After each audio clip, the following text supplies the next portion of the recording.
नमस्कार, मैं हूं आकाश और आप देख रहे हैं STZ इन्फो टीवी। तो शुरू करते बिना किसी देरी के आज का समाचार बुलेटिन और नजर डालते हैं उत्तर प्रदेश की प्रमुख खबरों पर। योगी सरकार की सौगात, डीए में इजाफा, 16 लाख कर्मचारियों को मिलेगा फायदा। जी हां, उत्तर प्रदेश सरकार ने राज्य कर्मचारियों के महंगाई भत्ते यानी डीए में 2% का इजाफा कर दिया। अब डीए की दर 53% से बढ़कर 55% तक कर दी गई है, जो 1 जनवरी 2025 से लागू होगी। इस फैसले से करीब 16 लाख कर्मचारी लाभान्वित होंगे। मई में एरियर के तौर पर 193 करोड़ रुपए और हर महीने 107 करोड़ रुपए का खर्च सरकार वहन करेगी। पुरानी पेंशन वालों की जीपीएफ में रकम जाएगी, जबकि एनपीएस कर्मचारियों की राशि टियर 1 खाते व पीपीएफ या एनएससी में जमा होगी। मुख्यमंत्री योगी आदित्यनाथ ने कहा, राज्य कर्मचारियों के हितों की रक्षा सरकार की सर्वोच्च प्राथमिकता है। योगी कैबिनेट का बड़ा ऐलान, यूपी के 34,000 पीआरडी जवानों की सैलरी में हुआ इजाफा, 13 अहम प्रस्तावों पर लगी मुहर। उत्तर प्रदेश की योगी सरकार ने एक बार फिर जनता और सुरक्षा बलों के हित में बड़ा कदम उठाया है। मुख्यमंत्री योगी आदित्यनाथ की अध्यक्षता में मंगलवार को हुई कैबिनेट बैठक में 15 में से 13 प्रस्तावों पर मुहर लगाई गई, जिसमें सबसे ज्यादा चर्चा में रहा पीआरडी जवानों की सैलरी से जुड़ा फैसला। अब प्रदेश के 34,000 से अधिक प्रांतीय रक्षक बल यानी पीआरडी जवानों को 395 की जगह 500 रुपए प्रतिदिन ड्यूटी भत्ता मिलेगा, यानी हर महीने की 30 दिन की उपस्थिति के आधार पर इन जवानों की सैलरी में 3150 रुपए की बढ़ोतरी होगी। इस फैसले के लागू होने के बाद राज्य सरकार पर 75 करोड़ 87 लाख 50 हजार रुपए का अतिरिक्त भार आ जाएगा। सरकार की ओर से बताया गया है कि यह बढ़ा हुआ भत्ता 1 अप्रैल 2025 से लागू माना जाएगा। कैबिनेट बैठक के बाद वित्त एवं संसदीय कार्य मंत्री सुरेश खन्ना ने कहा कि यह फैसला पीआरडी स्वयं सेवकों की आर्थिक सशक्तिकरण की दिशा में एक ठोस कदम है। प्रदेश में फिलहाल कुल 34,092 पीआरडी जवान है, जिन्हें इसका सीधा लाभ मिलेगा। तो कुल मिलाकर इस फैसले ने साफ कर दिया है कि योगी सरकार सिर्फ वादे नहीं करती, उन्हें जमीन पर उतारना भी जानती है।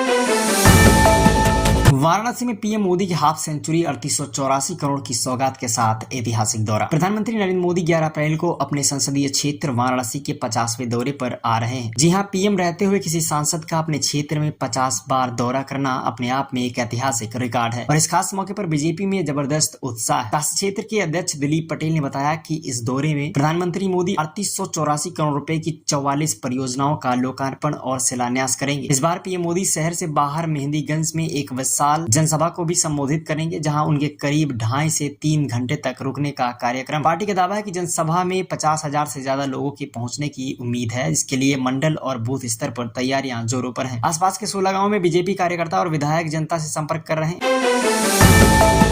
7 दिन में बैकफुट पर डोनाल्ड ट्रंप, चीन पर टैरिफ बढ़ाकर 125% किया, बाकी देशों को 90 दिनों की राह। अमेरिका के राष्ट्रपति डोनाल्ड ट्रंप अपने टैरिफ प्लान को लेकर महज 7 दिन में ही बैकफुट पर नजर आ रहे हैं। ट्रंप ने 75 से ज्यादा देशों पर लगे रेसिप्रोकल टैरिफ को 90 दिनों के लिए होल्ड पर डाल दिया है। यानी इन देशों पर फिलहाल कड़ा टैक्स नहीं लगेगा, लेकिन एक देश को इस राहत से बाहर रखा गया है और वो है चीन। दरअसल चीन पर अब टैरिफ 104 से बढ़कर सीधा 125 कर दिया गया है। आसान भाषा में कहें तो चीन में बना $100 का सामान अब अमेरिका में जाकर $225 में बिकेगा। इससे अमेरिकी मार्केट में चीनी सामान महंगा हो जाएगा और उससे उसकी बिक्री कम हो जाएगी। ट्रंप ने अपने social media platform truth social पर लिखा, चीन ने ग्लोबल मार्केट के लिए सम्मान नहीं दिखाया, इसलिए मैं टैरिफ बढ़ाकर 125% कर रहा हूं। अब वो दिन गए जब कोई भी देश अमेरिका और बाकी वर्ल्ड को लूट लेता था। ट्रंप का कहना है कि जो देश अमेरिका से डील करना चाहते हैं उनके लिए टैरिफ सिर्फ 10% रखा जाएगा। उन्होंने दावा किया कि 75 से ज्यादा देशों ने उनके सुझाव को मानते हुए अमेरिका के खिलाफ कोई जवाबी कार्रवाई नहीं, इसलिए ट्रंप ने 90 दिनों की टैरिफ पॉज को मंजूरी दे दी है, ताकि नए व्यापार समझौतों पर बातचीत का वक्त मिल सके। अमेरिका के वित्त मंत्री स्कॉट बेसिन ने कहा कि बातचीत करने को तैयार देशों के लिए बेसलाइन टैरिफ 10% होगा। उन्होंने बताया कि कनाडा और मैक्सिको जैसे देशों के कुछ उत्पादों पर पहले 25% टैरिफ लगता था, अब वो भी इस बेसलाइन कैटेगरी में आ गए। हालांकि यूरोपियन यूनियन को लेकर उन्होंने कोई स्पष्ट जानकारी नहीं दी कि वह भी इस छूट में शामिल है या नहीं। तो एक तरफ दुनिया को राहत और दूसरी तरफ चीन का बड़ा एक्शन, डोनाल्ड ट्रंप फिर से अपने ट्रेड वार अंदाज में लौट आए। उत्तर प्रदेश की कानून व्यवस्था एक बार फिर सवालों के घेरे में है। फतेहपुर में एक मामूली विवाद के बाद एक ही परिवार के 3 लोगों की नृशंस हत्या ने पूरे प्रदेश को झकझोर कर रख दिया। बहुजन समाजवादी पार्टी की सुप्रीमो मायावती ने इस घटना को लेकर योगी सरकार पर सीधा हमला बोला। उन्होंने सोशल मीडिया पर पोस्ट करते हुए लिखा, यूपी में हर रोज लोगों का शोषण और उत्पीड़न हो रहा है। फतेहपुर में एक ही परिवार के 3 ठाकुरों और एक दलित की हत्या ने प्रदेश को दहला दिया है। दोषियों पर सख्त कार्रवाई हो और पीड़ितों को समय पर न्याय मिले। मायावती ने कहा कि प्रदेश में छोटी छोटी बातों पर हत्याएं होना इस बात का संकेत है कि कानून व्यवस्था बुरी तरह डरमरा चुकी है। उन्होंने सरकार को चेताया कि इस तरह की लापरवाही आगे चलकर बड़ी परेशानी का कारण बन सकती है। अब जरा नजर डालते हैं फतेहपुर के कांड। आखिरी गांव में मंगलवार सुबह भारतीय किसान यूनियन के जिला उपाध्यक्ष पप्पू सिंह, उनके बेटे अभय और भाई पिंको सिंह की 20 से ज्यादा राउंड फायरिंग में मौके पर ही मौत हो गई। विवाद की वजह बनी एक ट्रैक्टर रास्ते में खड़ा होना। मामूली कहासुनी और फिर खूनी संघर्ष में बदल गया यह झगड़ा, जिसमें पूर्व प्रधान सुरेश सिंह के परिवार ने पप्पू सिंह के परिवार को घेर कर अंधाधुंध गोलियां बरसा दी। पुलिस ने 6 नामजद और 2 अज्ञात आरोपियों के खिलाफ मुकदमा दर्ज कर जांच शुरू कर दी है। अब यूपी में नई कार खरीदना पड़ेगा और महंगा। योगी सरकार ने वन टाइम टैक्स में की 1% की बढ़ोतरी। जी हां, अगर आप उत्तर प्रदेश में निजी वाहन खरीदने की प्लानिंग कर रहे हैं तो तैयार हो जाइए एक नए झटके के लिए। मुख्यमंत्री योगी आदित्यनाथ की अध्यक्षता में हुई कैबिनेट बैठक में सरकार ने वन टाइम टैक्स में 1% की बढ़ोतरी का फैसला लिया। अब जो 4 पहिया वाहन 10 लाख रुपए तक के हैं, उन पर टैक्स 8% से बढ़कर 9% कर दिया गया है। वहीं 10 लाख से ज्यादा की गाड़ियों पर अब आपको 10% की जगह 11% टैक्स चुकाना पड़ेगा। सरकार के मुताबिक ये फैसला राज्य की राजस्व व्यवस्था को मजबूत करने और इंफ्रास्ट्रक्चर को बेहतर बनाने के लिए लिया गया है, लेकिन इसका सीधा असर आम लोगों की जेब पर पड़ने वाला है।